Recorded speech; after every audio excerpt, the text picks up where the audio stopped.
Hello and welcome प्यारे बच्चों, कैसे हो सारे। मैं असीम भारद्वाज स्वागत करता हूं आप सभी का संसारम पे। साइंटिफिक ऑफिसर बायोलॉजी या सामान्यतः आप कह सकते हैं बच्चे फॉरेंसिक बायोलॉजी, इस विषय पे जो हमारा बैच चल रहा है अपनी संसारम एप्लीकेशन पे। आज बच्चे हम लोग यूनिट नंबर 2 की स्टार्टिंग कर रहे हैं। यूनिट नंबर 2 बच्चे आज हम शुरुआत कर रहे हैं और हमारी दूसरी यूनिट जो होगी, इस यूनिट का नाम क्या रहेगा सर? नाम आप सभी के सामने है, forensic molecular biology and DNA technology. देखो बेटा, जहां भी ये शब्द देखो, फोरेंसिक तो आप जानते ही हो ना। फोरेंसिक शब्द तो हम बहुत शुरुआत से पढ़ते आ रहे हैं भाई। वैसे तो फोरेंसिक शब्द को आप अपने हिसाब से सब्जेक्ट को रिमेंबर करने के लिए आप अलग अलग मीनिंग्स के रूप में इसको याद कर सकते हो। बट एक्चुअली में बच्चे, ये जो टर्म आपके सामने लिखी हुई है मोलिकुलर बायोलॉजी, मोलिकुलर बायोलॉजी, देखो फोरेंसिक बायोलॉजी एक टर्मिनोलॉजी हमारे पास होती है, हम सब जानते हैं सर उसमें क्या पढ़ते हैं हम लोग। पहले यूनिट के अंदर आपने यही पूरा पढ़ के आए हो आप लोग अपने बैच में कि सर फोरेंसिक बायोलॉजी का मीनिंग क्या है, प्रिंसिपल्स क्या है, करेक्टरिस्टिक्स क्या है सर। अब यहां पर एक शब्द जोड़ दिया मोलिकुलर। मोलिकुलर जोड़ने का मतलब ही होता है कि अब तुम्हें प्रत्येक चीज जो है ना, वो डीएनए लेवल पे जाके पढ़नी है। वो आपको प्रत्येक चीज डीएनए लेवल पे, भाई हमारी बॉडी का अगर अध्ययन किया जाता है, हमारे शरीर का जब हम स्टडी करते हैं, एनालाइज करते हैं, विश्लेषण करते हैं बच्चे, तो सबसे जो गहरा विश्लेषण होता है ना, वो होता है हमारे डीएनए मॉलिक्यूल का। मॉलिक्यूल्स मॉलिक्यूलर सब जहां भी आ जाए ना अणु के लेवल पे, तो समझ जाना कि डीएनए लेवल पे बात हो रही है। तो इस दूसरी यूनिट के अंदर आप लोग जो भी कुछ पढ़ोगे ना, वो सारी चीजें आपकी कैसी होने वाली हैं, डीएनए लेवल पे जाकर के होने वाली हैं। इसलिए देखो लास्ट में लिखा भी हुआ है, तो डीएनए लेवल पे आप लोग पढ़ोगे और डीएनए से रेलिवेंट जो भी टेक्नोलॉजी है, जो तकनीक है जिनका उपयोग किया जाता है डीएनए लेवल पे एनालाइज करने के लिए बच्चे, उन सभी का यूज हमारे द्वारा किया जाएगा। यानी फोरेंसिक बायोलॉजी के अंदर ये जो यूनिट नंबर 2 है, ये आप सभी को डीएनए लेवल पे कैसे विश्लेषण किया जाता है किसी चीज का, उसकी जानकारी बच्चे देगी। चलिए सर, शुरुआत कर दिया जाए इस यूनिट नंबर 2 की। भाई इस यूनिट को बच्चे मैं दो पार्ट में आपको बांट के पढ़ाऊंगा। दो भागों में मैं आपको बांट के पढ़ाऊंगा। पहला भाग जो होगा ना, पार्ट वन जो इस यूनिट का होगा, पार्ट वन जो होगा उसके अंदर मैं आपको पहले आप सभी को जो डीएनए लेवल पे हम लोग कुछ भी पढ़ेंगे ना, डीएनए लेवल पे हम लोग कुछ भी पढ़ेंगे तो डीएनए लेवल की मैं आपको सारी की सारी बेसिक जानकारी दूंगा। और ये जो बेसिक जानकारी मैं आपको दूंगा ना, इस बेसिक जानकारी के अंदर जो आपकी यूनिट नंबर 1 है ना, वो पूरी रिवाइज हो जाएगी आपकी।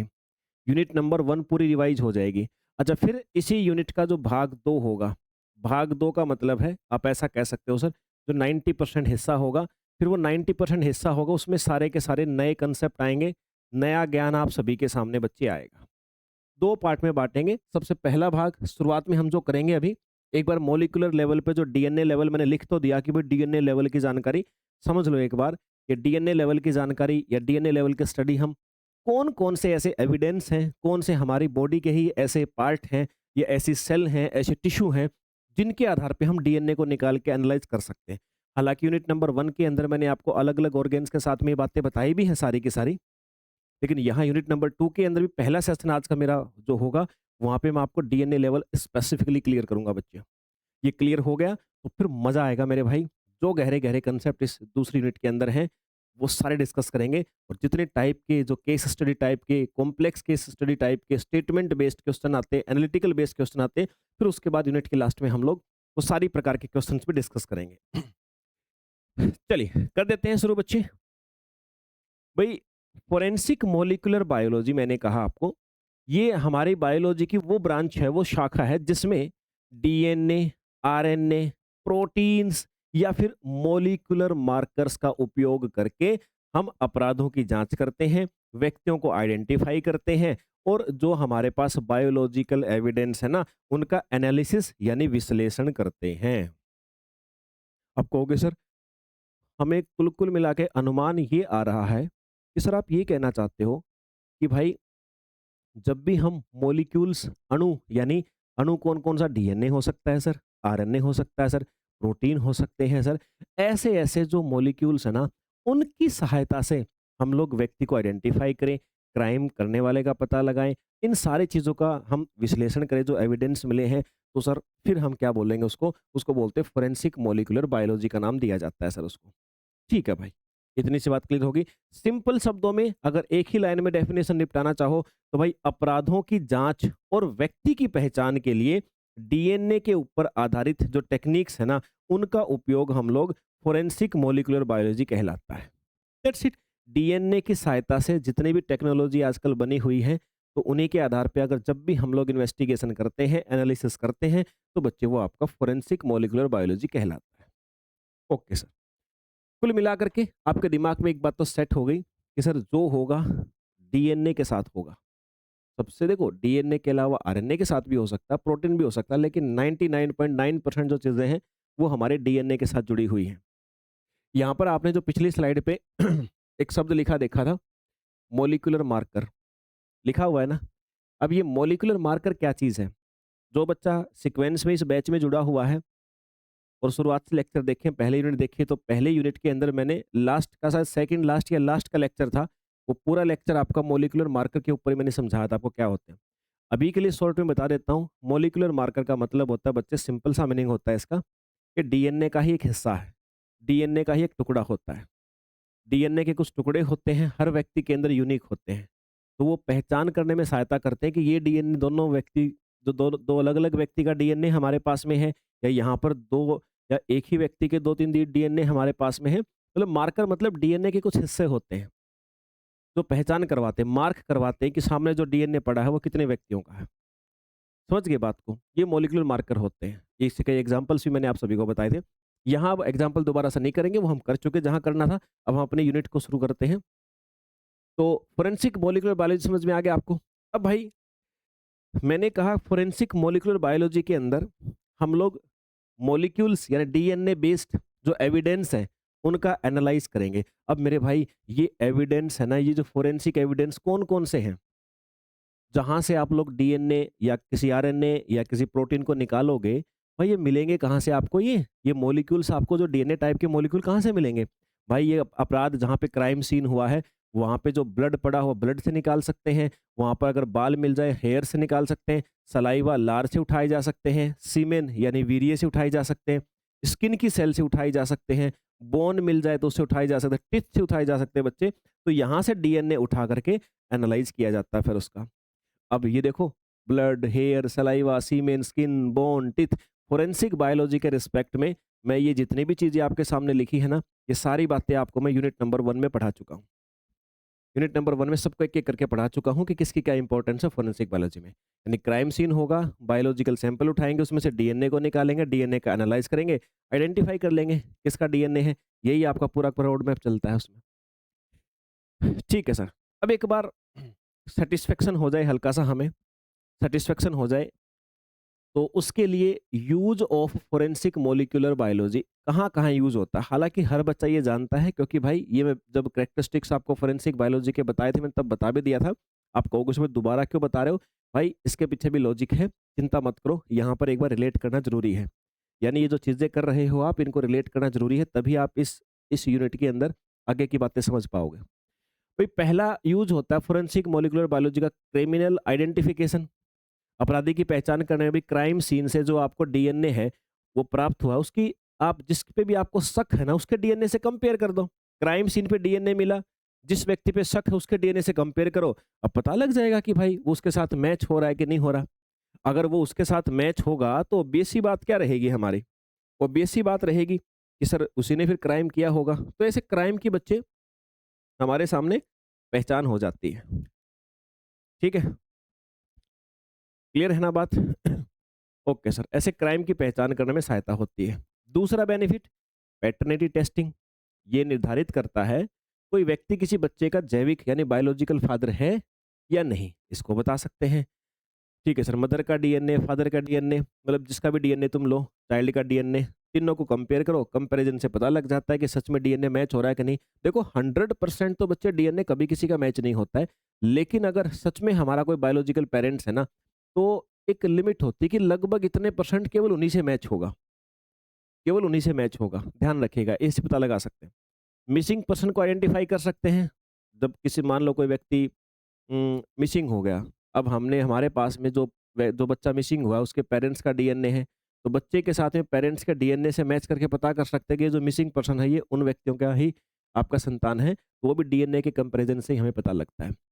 डिजास्टर विक्टिम आइडेंटिफिकेशन, आपदा से पीड़ितों की पहचान। भाई कोई विमान दुर्घटना हो गई, एयरक्राफ्ट क्रैश हो गया, भूकंप आ गया, बाढ़ आ गई, आग लग गई, इसमें जो मृत व्यक्ति है ना, उनकी पहचान भी हम कैसे करते हैं? डीएनए के द्वारा।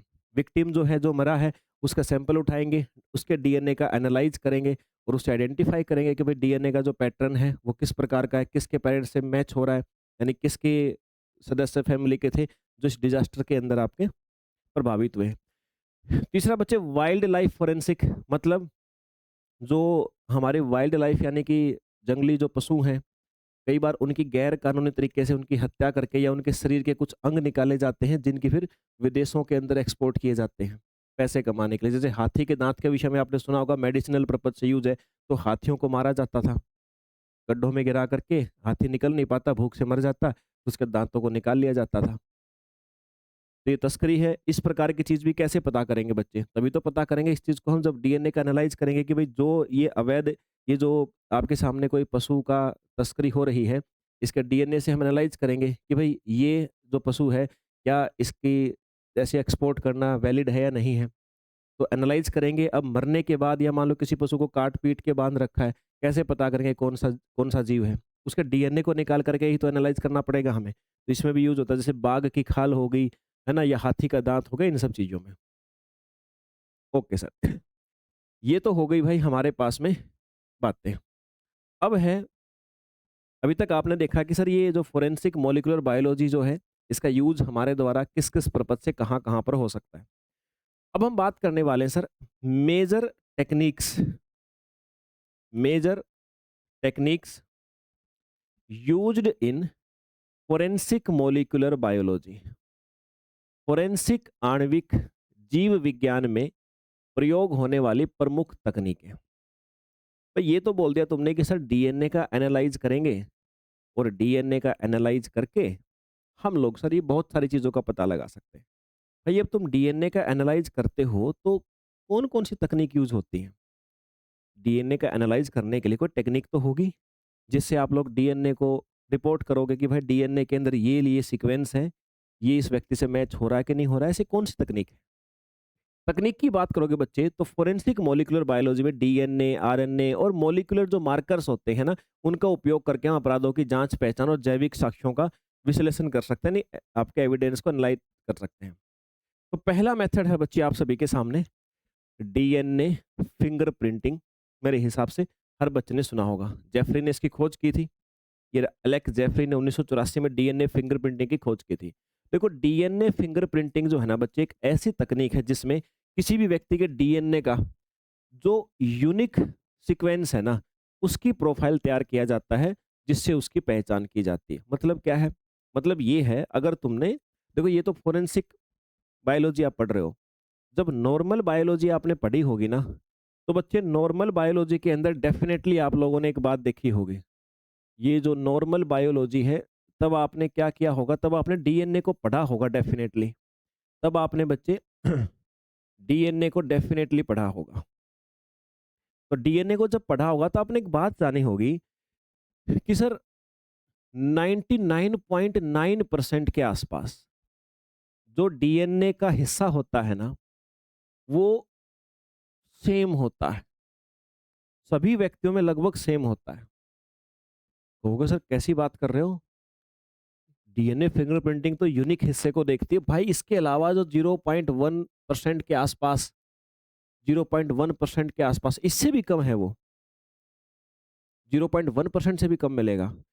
लगभग इतना हिस्सा जो है ना बच्चे, वही क्या होता है, वही यूनिक है।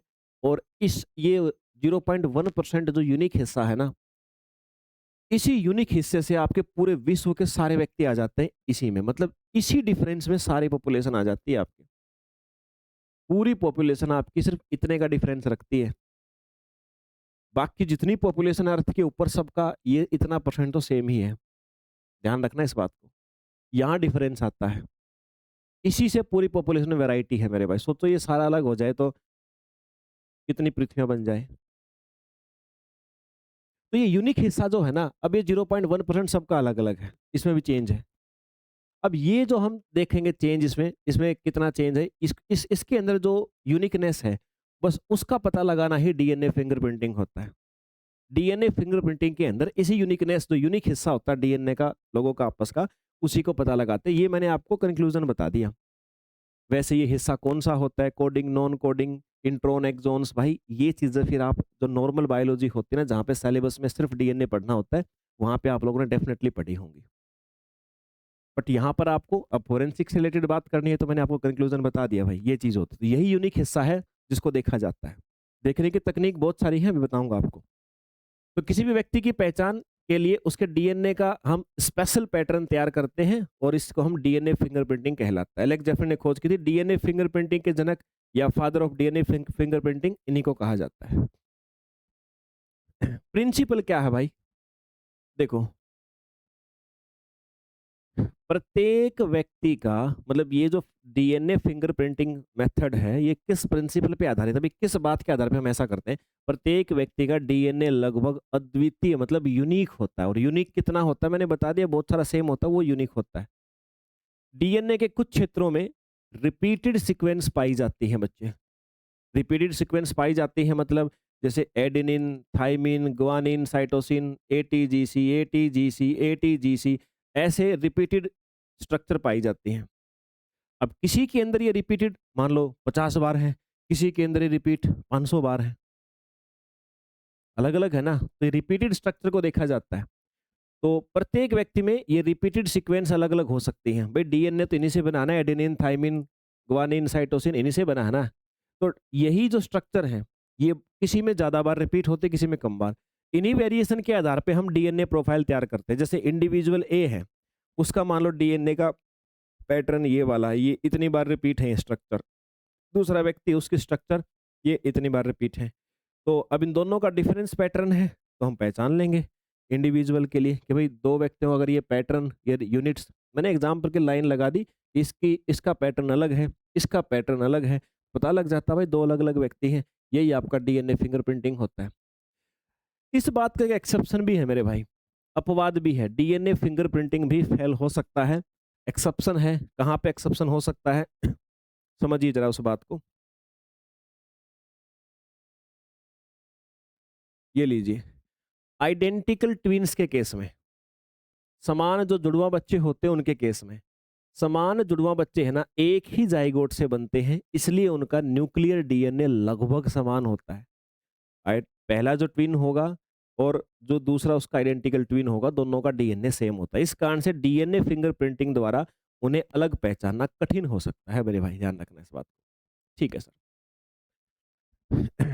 तो हमने डीएनए फिंगरप्रिंटिंग का प्रिंसिपल समझ लिया कि भाई हमें पता लगा कि ये जो रिपीटेड स्ट्रक्चर होती हैं, रिपीटेड यूनिट्स होती हैं, हर व्यक्ति के डीएनए में इनकी संख्या कम या ज़्यादा होती है। तो बेसिस क्या है? बेसिस को थोड़ा और देखो ज़रा।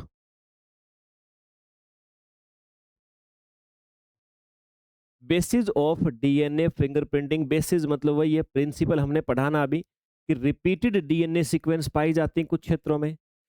अब यहाँ पर मैं आपको क्या बता रहा हूँ, अब मैं रिपीटेड स्ट्रक्चर के नाम आपको कुछ बता रहा हूँ, जो हो सकता है कि तुम्हारे एग्ज़ाम में तुमसे पूछ लिए जाएँ। भई मैंने ये तो बोल दिया कि सर अलग-अलग व्यक्ति हैं, तो जो डीएनए के कुछ हिस्से बार-बार रिपीट होते हैं ना, वो अलग-अलग व्यक्तियों में अलग-अलग होते हैं। बोला भाई अब ये जो डीएनए के हिस्से हैं ना, क्या डीएनए के इन हिस्सों को हम कोई नाम भी देते हैं क्या? बिल्कुल देते हैं। कुछ हिस्से जो रिपीट होते हैं उनको अलग नाम से जानते हैं, कुछ छोटे हिस्से हैं उनको अलग नाम से जानते हैं, कुछ बड़े-बड़े हिस्से रिपीट होते हैं तो अलग नाम से जानते हैं। अगर तुमको थोड़ा-सा भी याद हो, बेसिक कहीं पढ़ा हो, सैटेलाइट डीएनए सुना होगा, है ना? माइक्रो सैटेलाइट डीएनए सुना होगा, इस प्रकार से। तो अभी उसको हटा दो, फिर भी जो नाम है जो तुम्हें याद करने बता देता हूँ कि डीएनए के जो रिपीटेड स्ट्रक्चर होती है ना, इनको क्या कहते हैं? जैसे वीएनटीआर मतलब वेरिएबल नंबर टेंडम रिपीट्स कहा जाता है। एक कहते हैं एसटीआर शॉर्ट टेंडम रिपीट्स कहा जाता है बच्चे। वीएनटीआर, एसटीआर, है ना? ध्यान रखना इनकी संख्या जो है वो हर व्यक्ति के अंदर अपनी अपनी स्पेशल होती है, विशिष्ट होती है, यानी अलग होती है। बच्चे ध्यान रखिएगा, हर व्यक्ति के अंदर इनकी संख्या जो है वो अलग होती है। इस बात को आप लोग ध्यान रखें। जैसे पर्सन ए है, पर्सन ए के अंदर एजी 80 एजी 80 एजी 80 एजी 80 है। पर्सन दूसरा उसके अंदर एजी 80 एजी 80 एजी 80, मतलब यहाँ पर 3 ही बार रिपीट हैं, यहाँ पे 4 ही बार रिपीट हैं। हो गया वेरिएशन, पता लग गया भाई दोनों अलग अलग व्यक्ति हैं। समझ गए बात को? तो ये वीएनटीआर जो लिखा है ये डीएनए का उस टुकड़े का नाम है जो रिपीट हो रहा है, ये भी टुकड़े का नाम है। बस डिफरेंस होता है कि कुछ शॉर्ट होते हैं टुकड़े, कुछ लंबे टुकड़े होते हैं, वेरिएबल होते हैं। ये टाइप होती है इनकी अलग अलग प्रकार की। चलिए सर, फिर है बच्चे steps of DNA fingerprinting. DNA fingerprinting का स्टेप्स यानी क्या क्या हमें करना होता है। ये डीएनए फिंगरप्रिंट की जो पूरी प्रोसेस है वो कहाँ से शुरुआत होती है और किस प्रकार से हम उसको एनालाइज करते हैं, बच्चे समझिए जरा। देखो भाई,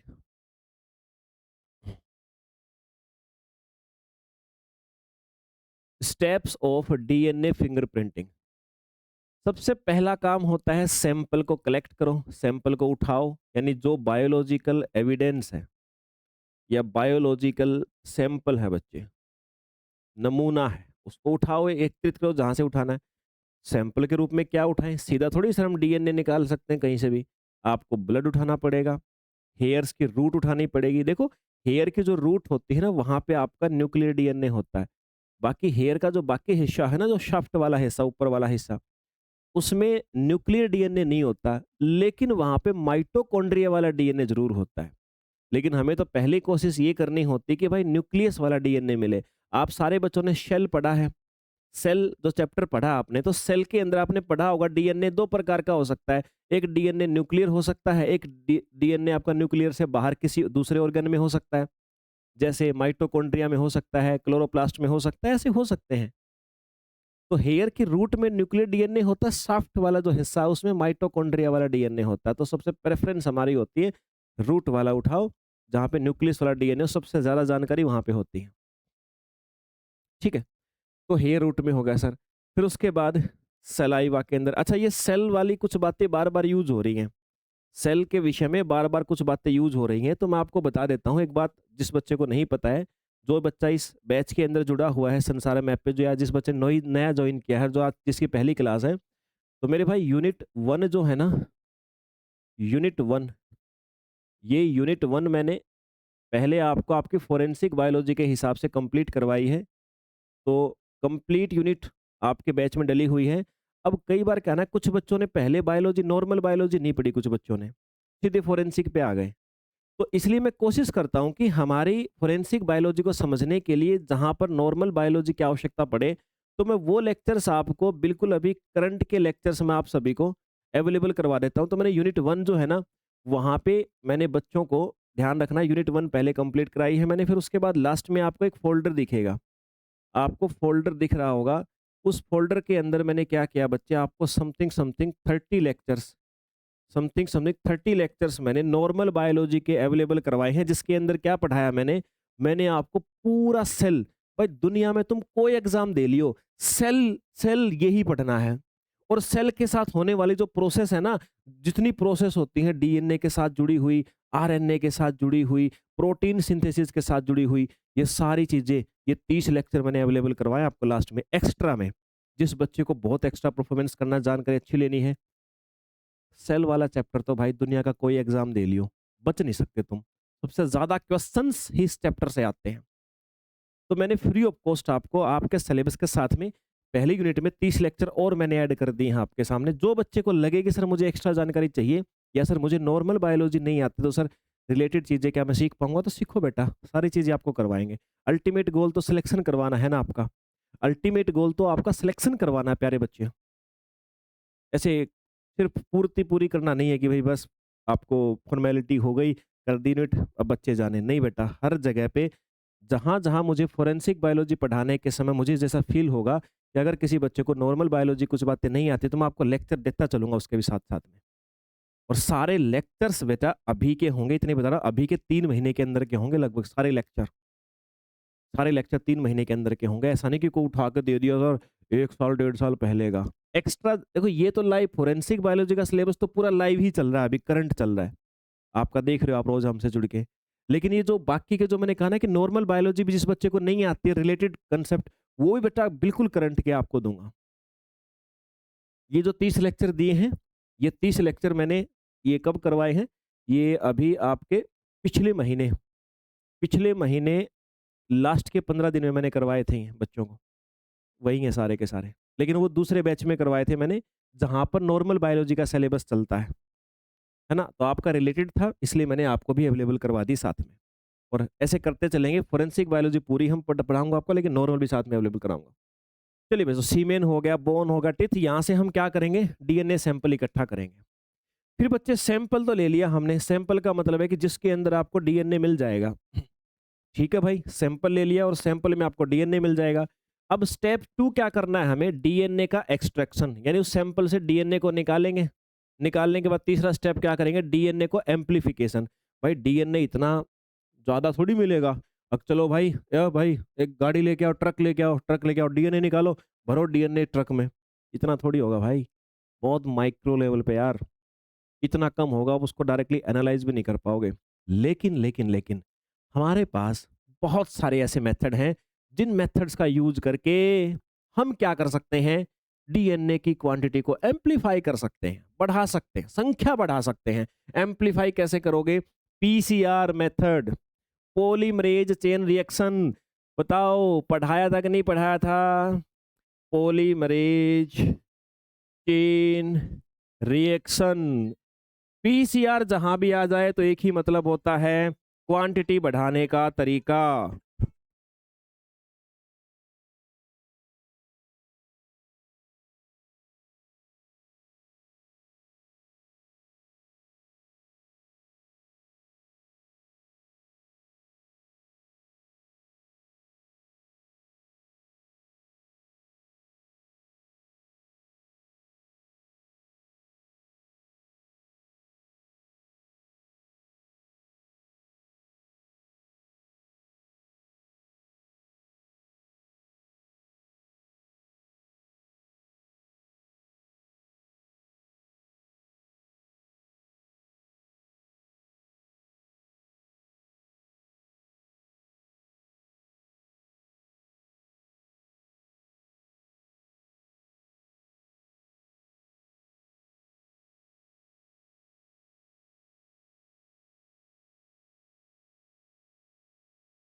चलिए भाई, सो मैंने कहा हमारे पास मेथड होता है पीसीआर। पीसीआर के द्वारा हम क्या कर सकते हैं? डीएनए की क्वांटिटी बढ़ा सकते हैं बच्चे, और मिलियंस ऑफ कॉपी उसकी तैयार हो जाती हैं। फिर हमारे लिए एनालिसिस करना आसान हो जाता है। फिर स्टेप 4 में क्या आता है बच्चे? चलो भाई, मान लिया आपने डीएनए निकाल लिया, आपने सैंपल लिया, सबसे पहले सैंपल के बाद आपने डीएनए निकाल लिया। डीएनए के बाद आपने क्या किया? आपने उसकी कॉपी बढ़ा दी। अब आया अगला स्टेप, कॉपी तो प्राप्त हो गई, अब क्या करें सर डीएनए का? अब डीएनए का क्या करें सर, समझ में नहीं आ रहा क्या करें। अब आपको एक ही काम करना भाई, अभी थोड़ी-सी बात मैंने बताई थी, मैंने कहा था आपको, क्या कहा था? वीएनटीआर कहा था ना? ये रहा सर। अब स्टेप 4 में वीएनटीआर या एसटीआर, इसका एनालिसिस करो। मतलब सर जो ये रिपीट्स थे ना, जो छोटी-छोटी यूनिट्स रिपीट हो रही हैं, इन रिपीट हो रही यूनिट्स को देखो किस सैंपल के अंदर कितनी रिपीट हो रही हैं, इनका एनालाइज़ करेंगे। एनालाइज़ करके क्या करेंगे, डीएनए प्रोफाइल तैयार कर देंगे। भाई इतनी सारी इसमें रिपीट्स तैयार हो रही हैं, अपने हिसाब से हम उसको स्टोर कर लेंगे डाटा। फिर कंपैरिज़न करेंगे, फिर 2 व्यक्तियों के डीएनए प्रोफाइल तुलना करेंगे, जिस पे शक होगा कि भाई यहाँ से सैंपल ये वाला मिला था, अब इसको कंपेयर करो, इसका भी सैंपल तो यही तो नहीं है, मैच हो गया, आजा भाई, तू ही था भाई वहाँ पे, तेरा ही डीएनए मिला है हमें। ये होता है बच्चे पहला मेथड। समझ में आई बात आप सभी को?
तो क्लियर हो गई यहाँ तक की बात आप सभी को? Okay sir. फिर बच्चे अभी जो नेक्स्ट अगली चीज़ें हमें जाननी है, अगली चीज़ हम लोग पढ़ेंगे जो, वो हमारी रहेंगी फिर पीसीआर के विषय में। पीसीआर के विषय में बच्चे हम नेक्स्ट बातों के ऊपर चर्चा करेंगे। आज आप सभी के लिए यहीं तक रखते हैं। जो पीसीआर मेथड को थोड़ा-सा और एलैबोरेट करूँगा। ऐसी-ऐसी बहुत सारी टेक्निक बताऊँगा अभी आपको मैं, एक-एक करके। बस पेशेंस बनाए रखो, शांति से चलो। सिलेबस बहुत ज़्यादा नहीं है, जितना है उसको सॉलिड करेंगे बच्चे, एमसीक्यू प्रैक्टिस के साथ करेंगे। तो आज की कक्षा बच्चे हम लोग यहीं तक रखते हैं। मिलते हैं आप सभी से दोबारा किसी सेशन में। जय हिंद भाई।